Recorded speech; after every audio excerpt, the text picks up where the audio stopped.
नमस्कार, स्वागत है आपका और मैं हूं आपके साथ लता। और इस खास वीडियो में हम आपको 3 बड़ी और अहम खबरों से रूबरू कराने जा रहे हैं। जहां पहली खबर माफिया डॉन मुख्तार अंसारी से जुड़ी हुई है। जी हां, आपको बता दें, योगी सरकार ने मुख्तार अंसारी के खिलाफ शिकंजा कस दिया है और अब उनकी पत्नी समेत उनके बेटी का जो पासपोर्ट है वो जब्त कर लिया गया है। जी हाँ, वहीं दूसरी बड़ी खबर जो आपको बताने जा रहे हैं वो आम आदमी पार्टी के नेता संजय सिंह से जुड़ी हुई है, जिसको लेकर सुप्रीम कोर्ट ने कड़ी फटकार लगाई। तो वहीं जो तीसरी खबर है वो दिल्ली में लगातार बढ़ रहे साइबर ठगी से जुड़ी हुई। तो बड़ी खबर सबसे पहले आपको हम बता दें कि मुख्तार पर यूपी सरकार का शिकंजा अब कस चुका है और इसी कड़ी में पत्नी बेटे समेत बाहुबली एमएलए का जो पासपोर्ट है वो जब्त कर लिया गया है। तो आपको बता दें कि मुख्तार अंसारी जो कि माफिया डॉन माना जाता है उत्तर प्रदेश में, लेकिन उत्तर प्रदेश में कई कांडों के बाद वो पंजाब में छुप कर बैठ गया है। पंजाब की जेल में इस वक्त है, जिसको 32वीं बार उत्तर प्रदेश में वापस लाने के लिए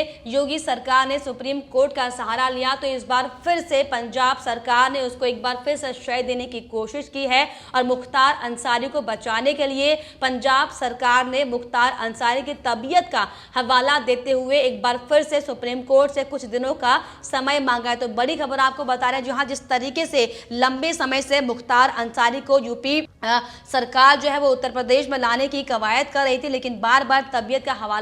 लगातार दिया जा रहा था। लेकिन एक बार फिर से जब योगी सरकार ने अब सुप्रीम कोर्ट का सहारा लिया, क्योंकि कई ऐसे जो मामले हैं, जो आपराधिक मामले हैं मुख्तार अंसारी के खिलाफ दर्ज किए गए हैं, जिनको लेकर अब कई बार पेशी भी होनी है। लेकिन मुख्तार अंसारी जो हैं वो अपनी पेशी में शामिल होने नहीं आते उत्तर प्रदेश, और लेकिन पंजाब में एक छोटा सा मुकदमा दर्ज कर वो बहाने से योगी सरकार के डंडे से बचने के लिए वो पंजाब के एक जेल में खुद को बंद किए बैठे हुए हैं। लगातार वो अपनी तबीयत खराब होने का हवाला दे रहे हैं, कभी वो सांस की तकलीफ बताते हैं खुद पर, कभी वो नींद नहीं आना बताते। और इसी को लेकर पंजाब जो कांग्रेस की जो सरकार है पंजाब में, वो क्यों आखिर मुख्तार अंसारी को बचाने की यहाँ पर कोशिश कर रही है, ये कई बड़े सवाल सामने आ रहे हैं, जिसको लेकर अब योगी सरकार ने सख्त एक्शन लेते हुए सुप्रीम कोर्ट का दरवाजा खटखटाया और ये कहा है कि अब मुख्तार अंसारी को उत्तर प्रदेश वापस आना होगा, क्योंकि कई ऐसे आरोप है, कई ऐसे संगीन आरोप मुख्तार अंसारी पर लगे हुए हैं, जिसको लेकर अब उनका निपटारा होना बेहद जरूरी है। लेकिन पंजाब सरकार पर यहाँ पर कई बड़े सवाल खड़े हो रहे हैं, क्योंकि लगातार पंजाब की जो सरकार है, अमरिंदर जो है वो लगातार बचाने की कोशिश में है। और आपको ये भी बता दें कि जो मुख्तार अंसारी है वो पंजाब के रोपड़ जेल में बंद है और उसे यूपी सरकार उत्तर प्रदेश लाना चाहती है, लेकिन पंजाब सरकार ने मुख्तार अंसारी को यूपी भेजने से सरासर इनकार कर दिया। और इसी के लिए पंजाब ने मुख्तार अंसारी के कथित खराब सेहत का हवाला दिया है। उसके बाद ये मामला सुप्रीम कोर्ट चला गया, जिसमें इस मसले पर सोमवार को सुनवाई भी हुई थी और मुख्तार अंसारी ने सुप्रीम कोर्ट में एक हलफनामा दाखिल कर यूपी ट्रांसफर किए जाने का विरोध किया है, क्योंकि मुख्तार अंसारी नहीं चाहता कि वो उत्तर प्रदेश जाए और उसके खिलाफ चाबुक चले, योगी सरकार का डंडा चले, क्योंकि जिस तरीके के जो आरोप संगीन लगे हैं मुख्तार अंसारी पर, लगातार एक बीजेपी नेता की हत्या का भी आरोप उन पर लगा है। हालांकि बाद में उन्होंने अपनी सफाई पेश की और वहीं 2019 में धमकी देने का आरोप है, जिसको लेकर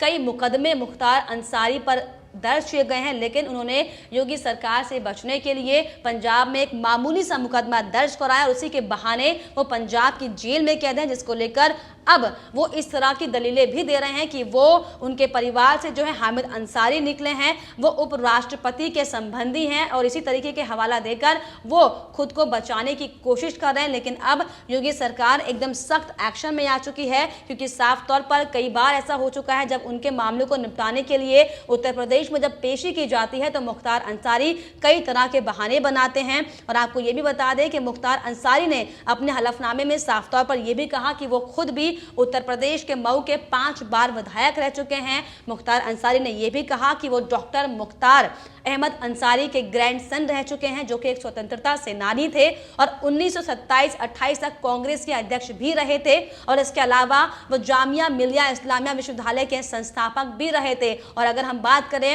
अहमद अंसारी की, तो हमने अभी पिछले दिनों देखा था कि जी न्यूज़ में एक एंकर ने जब उनसे कई तरह के सवाल दागे थे, उस पर वो हामिद अंसारी अपने जवाब नहीं दे पाए थे। तो आप सोचिए किस तरह की राजनीति कांग्रेस यहाँ पर कर रही है, क्योंकि जिस तरीके से लगातार प्रदेश में उपद्रव फैलाने का जो ये काम किया जा रहा है, हालांकि इसका जो पर्दाफाश है वो बेहद जल्द होने वाला है। लेकिन ऐसे में बड़ी बात यह है कि आखिर क्यों कांग्रेस बार बार इस तरह की गतिविधि को बढ़ावा देने में सहयोग करती है। गुंडों का, माफियों का, डॉन का, आतंकवादियों का, ये एक बड़ा सवाल है जिसको लेकर बेहद जल्द खुलासा होना बेहद जरूरी है, क्योंकि ये पूरा मामला जो है वो देश की सुरक्षा से जुड़ा हुआ है, देश की समृद्धि से जुड़ा हुआ है। लेकिन इस बीच बड़ी बात यह है कि सुप्रीम कोर्ट से एक बार फिर से पंजाब सरकार आखिर क्यों मोहलत मांग रही है, आखिर क्यों इस गुंडे को बचाने में पंजाब सरकार लगी हुई, क्योंकि ये कयास भी लगाए जा रहे हैं। क्योंकि जिस तरीके से मुख्तार अंसारी और जो पंजाब के मुख्यमंत्री हैं उनके बेटे से कोई मामला मुकदमा जुड़ा हुआ है क्राइम से संबंधित, जिसको एक दूसरे को ढकने के लिए दोनों के दोनों साठ गांठ बनाकर पंजाब में बैठे हुए हैं। और अगर मुख्तार अंसारी पंजाब से बाहर जाता है तो उनके बेटे की भी पोल खुलेगी, जिसको लेकर लगातार जो पंजाब के मुख्यमंत्री हैं वो मुख्तार अंसारी को बचाने की कोशिश में जुटे हुए हैं। वहां पर उनको 5 स्टार होटलों की सुविधाएं दी जा रही हैं, लेकिन सुप्रीम कोर्ट में यह हवाला दिया जा रहा है कि मुख्तार अंसारी की तबीयत खराब है, जिसके चलते उन्हें उत्तर प्रदेश की जेल में शिफ्ट नहीं किया जा सकता। तो ऐसे में बड़ी खबर यह है कि आखिर क्यों बार बार कांग्रेस इस तरह के हथकंडों का इस्तेमाल करती है, जो कि वाकई बेहद शर्मनाक है। और इसी सभी के बीच एक बार फिर से योगी सरकार ने साफ तौर पर यह साफ कर दिया है कि अब जीरो टॉलरेंस की सरकार में अपराधियों को लगाम लगाने के लिए योगी सरकार कोई कसर नहीं छोड़ेगी। और इसी कड़ी में जितने भी तमाम अपराधी होंगे उन पर नकेल कसी जाएगी और लगातार इस पर बड़ी कार्रवाई की जाएगी। वहीं अगर हम दूसरी खबर की बात करें तो संजय सिंह से जुड़ी हुई है, जिनको सुप्रीम कोर्ट से बड़ी फटकार लगी है। जी हां, आपको बता दें, आप नेता संजय सिंह को सुप्रीम कोर्ट से फिलहाल राहत नहीं हुई है, क्योंकि यूपी में दर्ज केसों से पूरा जो मामला है ये जुड़ा हुआ है। आपने देखा था जिस तरीके से पिछले दिनों जिस तरीके से विधानसभा चुनाव का बिगुल अब बच चुका है। उत्तर प्रदेश में, उत्तराखंड में, कई राज्यों में चुनाव होने हैं, जिसको लेकर आम आदमी पार्टी दिल्ली की तर्ज पर लगातार लोगों को बरगलाने की कोशिश में जुटी हुई है। चाहे हम बात करें उत्तर प्रदेश की, उत्तराखंड की, दिल्ली के तर्ज पर वो काम करने को लेकर आम जनता का ब्रेन वॉश करने में जुटी हुई है और जमीन को मजबूत करने की वो हालांकि कोशिश तो कर रही है, इस तरीके की ओछी राजनीति करके, और इसमें वो खुद अब फंसते हुए नजर आ रहे हैं। क्योंकि साफ तौर पर संजय सिंह ने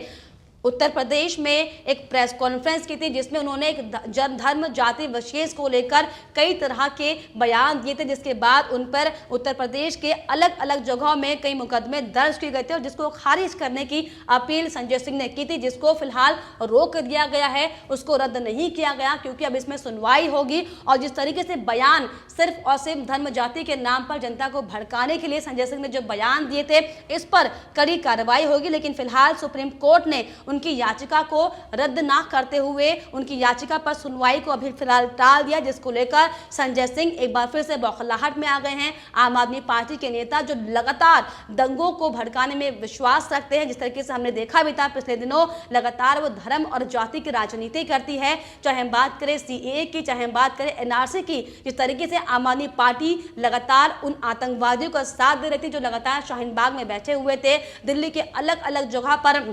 प्रदर्शन कर रहे थे, उग्र आंदोलन कर रहे थे और सरकारी संपत्तियों का नुकसान कर रहे थे, और उसको बढ़ावा देने के लिए आम आदमी पार्टी लगातार जुटी हुई थी। हमने देखा भी था कि कैसे आम आदमी पार्टी के नेता के घर में बम का पूरा जखीरा बरामद हुआ था। और इसी कड़ी में एक बार फिर से आम आदमी पार्टी का चेहरा जो है वो बेनकाब हुआ उत्तर प्रदेश में, जहां पर उन्होंने धर्म जाति के नाम पर राजनीति करने की तो कोशिश की, लेकिन फिलहाल सुप्रीम कोर्ट ने करारा झटका उन्हें दिया है। आपको यही बता दें कि आम आदमी पार्टी से राज्यसभा सांसद संजय सिंह को फिलहाल राहत नहीं मिली है और उन्होंने पिछले 12 अगस्त को लखनऊ में एक प्रेस कॉन्फ्रेंस की थी। प्रेस कॉन्फ्रेंस के दौरान कुछ जातियों को लेकर राज्य सरकार पर कई टिप्पणियां यहां पर की गई थी और आपत्ति जताते हुए कई जिलों में उनके खिलाफ प्राथमिकी दर्ज कराई गई थी। संजय सिंह ने सरकार पर कुछ जातियों के लोगों से भेदभाव और कुछ जातियों को बढ़ावा देने का कथित इल्जाम उन पर लगाया था। वहीं सुप्रीम कोर्ट में दाखिल याचिका के मुताबिक आप नेता ने लखनऊ, संत कबीर नगर, खीरी, बागपत, मुजफ्फरनगर, अलीगढ़, बस्ती बस्ती सहित कई नगरों में, कस्बों में उस बयान के आधार पर उनके खिलाफ पुलिस में जो एफआईआर दर्ज कराई जाई है, इसको चुनौती दी थी। लेकिन इसके बाद भी आपको बता दें कि बड़ी बात यह है कि सुप्रीम कोर्ट ने बड़ा झटका देते हुए संजय सिंह की याचिका को फिलहाल रद्द नहीं किया है, सिर्फ और सिर्फ टाल दिया गया है, जिसको लेकर अब आम आदमी पार्टी की लगातार जो चिंताएं हैं वो बढ़ने लगी हैं। वहीं तीसरी खबर आपको बता दें, जहां पर जो खबर है वो दिल्ली के मुख्यमंत्री अरविंद केजरीवाल की बेटी से जुड़ी हुई खबर है। जिस तरीके से हमने देखा कि दिल्ली में लगातार जो साइबर क्राइम है लगातार बढ़ता जा रहा है, ऑनलाइन ठगी के मामले आए दिन सामने आ रहे हैं और इस कड़ी में अब खुद इस चुंगल में सीएम अरविंद केजरीवाल की बेटी फंस चुकी है, क्योंकि उनके साथ जो बड़ा फ्रॉड हुआ है वो हम सभी ने देखा। आपको बता दें कि उनकी बेटी ने दरअसल OLX पर ऑनलाइन साइट पर कुछ घरेलू सामान बेचने की वो कोशिश कर रही थी, सोफा बेचने की वो कोशिश कर रही थी, जिसको लेकर एक व्यक्ति ने उसे संपर्क साधा और उसने कहा कि वो OLX का